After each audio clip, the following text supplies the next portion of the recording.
आज स्टार्ट करते हैं पद परिचय। पिछले वीडियो में आपने अलंकार पढ़े हैं, इस वीडियो में आप पढ़ेंगे पद परिचय।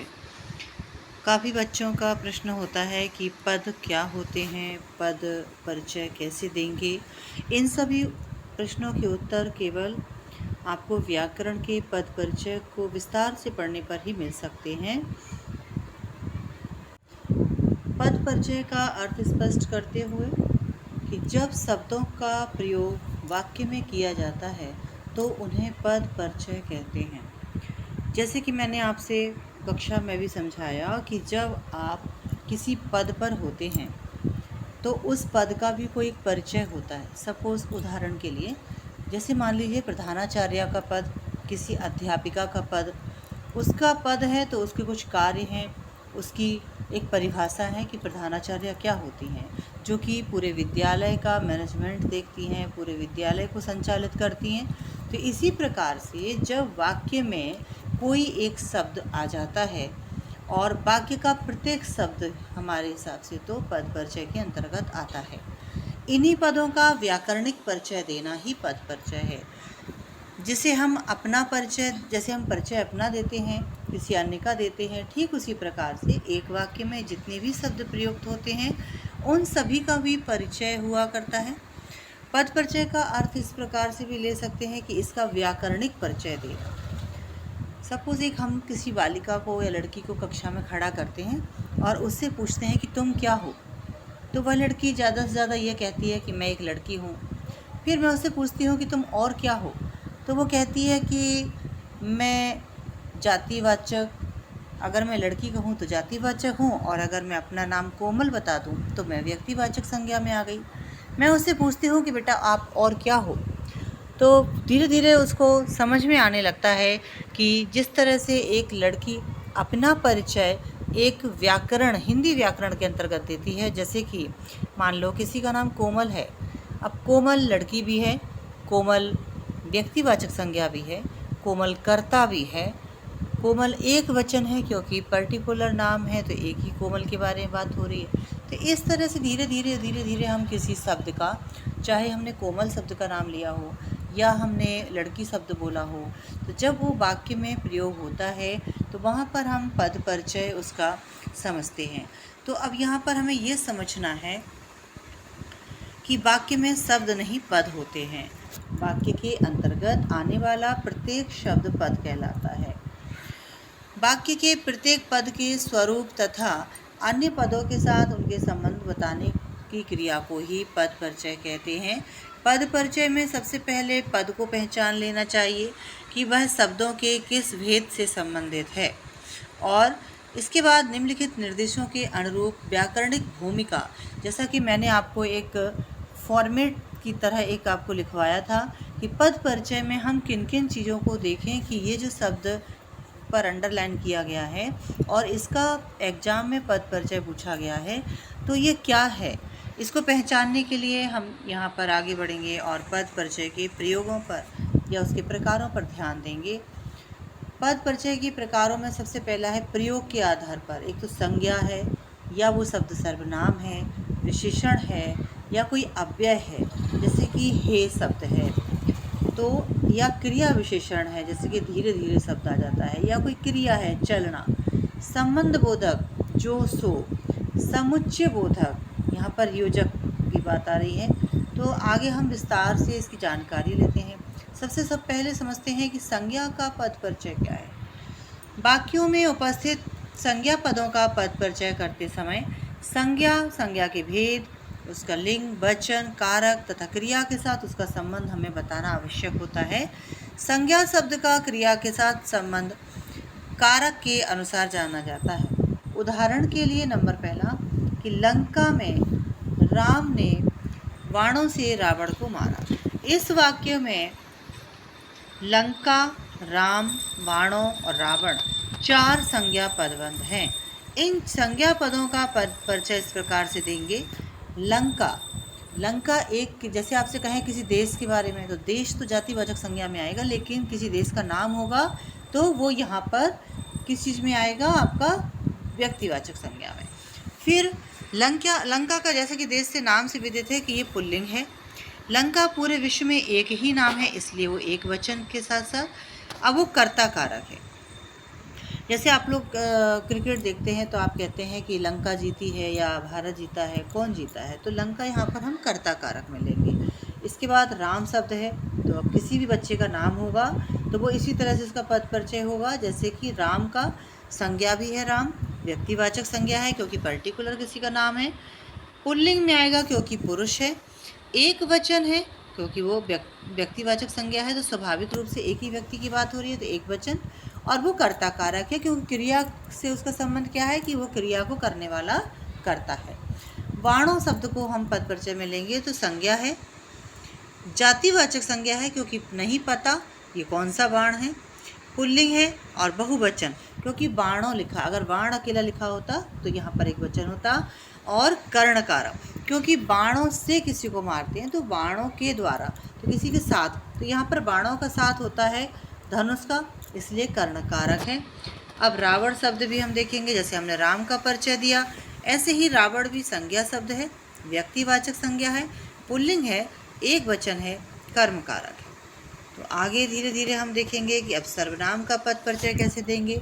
अगर राम या रावण की जगह वह, उसका, इस तरह से शब्द आ जाते हैं, तुम, आप, ऐसे शब्द आ जाते हैं, तब हम उनका पद परिचय कैसे देंगे। तो सर्वनाम का पद परिचय दर्शाने के लिए सर्वनाम के प्रकार, पुरुष, उसके वचन, लिंग, कारक, वाक्य के साथ अन्य पदों का संबंध आदि हमें बताना होगा। उदाहरण के लिए कि जिसे आप लोगों ने बुलाया है उसे अपने घर जाने दीजिए। इस वाक्य में जिसे, आप लोगों ने, उसे और अपने पद सर्वनाम है। इनका पद परिचय इस प्रकार होगा। जिसे, अब यहाँ पर देखिए अन्य पुरुष है, हमें नहीं पता कि आप हो कि हम हैं, आप और हम के अलावा यानी कि तुम और मैं के अलावा जिसे यानी कि अन्य पुरुष है, थर्ड पर्सन। सर्वनाम शब्द है, पुल्लिंग है और एक वचन है, कर्म कारक है। आप लोगों ने में पुरुषवाचक सर्वनाम है क्योंकि आप शब्द पुरुषवाचक में आता है, मध्यम पुरुष है और इसके बाद बहुवचन है और कर्ता कारक है। उसे शब्द अन्य पुरुष है, सर्वनाम, पुल्लिंग, एक वचन, कर्म कारक है। अपने, स्वयं के लिए हमेशा हम लोग कहते हैं कि आई एम बेस्ट, हम सबसे उत्तम हैं, सबसे अच्छे हैं, तो यहाँ पर अपने लिए निजवाचक सर्वनाम आता है, मध्यम पुरुष है, पुल्लिंग है, एक वचन है, संबंध कारक है। विशेषण का पद परिचय कैसे देंगे। अगर आ जाए काले बाल, तो बाल कैसे हैं, काले हैं, तो काला क्या है, विशेषण। अब विशेषण के भी भेद होते हैं, अवस्थाएं होती हैं, लिंग, वचन, विशेष से उसका संबंध बताना होता है। तो विशेषण का लिंग से कौन सा संबंध है, ये इसका हम पद परिचय देंगे। जैसे कि ये 3 किताबें बहुत बहुमूल्य हैं। उपर्युक्त वाक्यों में 3 बहुत और बहुमूल्य विशेषण हैं, इनका हम पद परिचय देखते हैं। 3 एक संख्यावाचक विशेषण है, पुल्लिंग है, बहुवचन है क्योंकि एक नहीं है, 2 नहीं है, 3 है, तो बहुवचन हो गया। इस विशेषण का विशेष्य क्या है, किताब, क्योंकि वो किताब के बारे में बता रहा। कितनी किताबें, 3, तो कितनी किताबें, 3, तो 3 तो विशेषण है और किसके बारे में बता रहे हैं, किताब के बारे में। बहुत शब्द है, बहुत माने कोई एक संख्या फिक्स नहीं है, लेकिन संख्यावाचक विशेषण में आएगा। और स्त्रीलिंग है, बहुवचन है, बहुमूल्य है, गुणवाचक, पुल्लिंग, बहुवचन। इसी तरह से उदाहरण है सज्जन बहुत, मनुष्य बहुत बातें बनाते हैं। इस वाक्य में सज्जन और बहुत विशेषण पद है। मनुष्य तो है लेकिन वो कैसा है, सज्जन है। इनका पद परिचय इस प्रकार होगा कि सज्जन विशेषण है, गुणवाचक है, पुल्लिंग है, एक वचन है, इनका विशेष्य मनुष्य है। बहुत शब्द विशेषण है, संख्यावाचक है, अनिश्चय है, डाउट है, कुछ नहीं पता कितना है, बहुत सारा। स्त्रीलिंग है, बहुवचन है, बातें इनका विशेष्य है। विस्मयादिबोधक अव्यय आप लोगों ने पढ़े होंगे, जैसे कि हे, हो, हरे, इस तरह से विस्मयादिबोधक अव्यय का पद परिचय देंगे। तो वे प्रतिदिन जाते हैं, वाक्य में प्रतिदिन अव्यय है।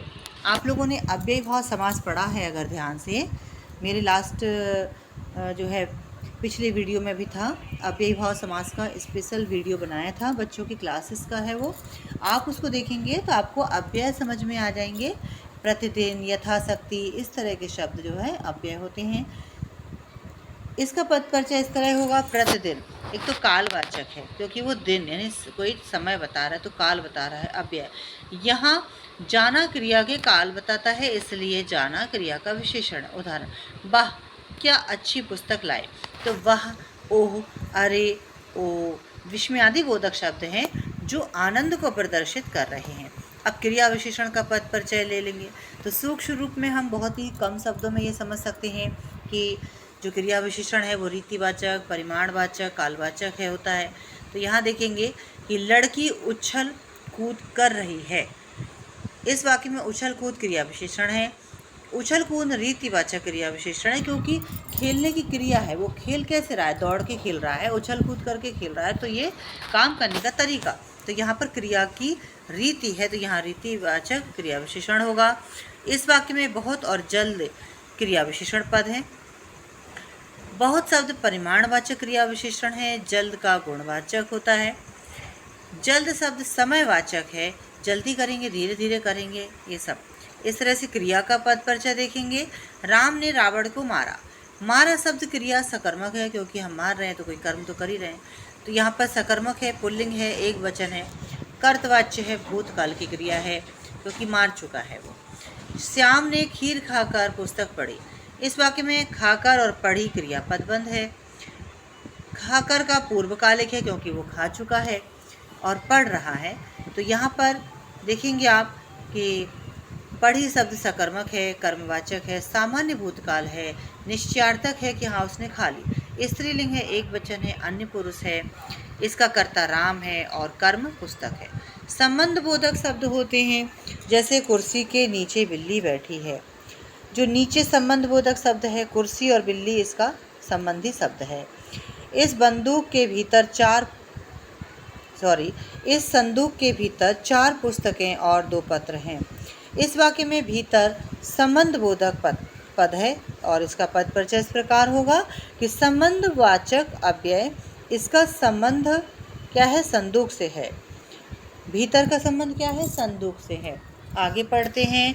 और भी पद परिचय के लिए आवश्यक संकेत ये हैं कि पद परिचय के लिए संज्ञा के भेद पता होना चाहिए, लिंग में स्त्रीलिंग है कि पुल्लिंग है ये पता होना चाहिए, कारक तथा क्रिया का संबंध पता होना चाहिए, कौन सा कारक है, और वचन में एक वचन है कि बहुवचन है।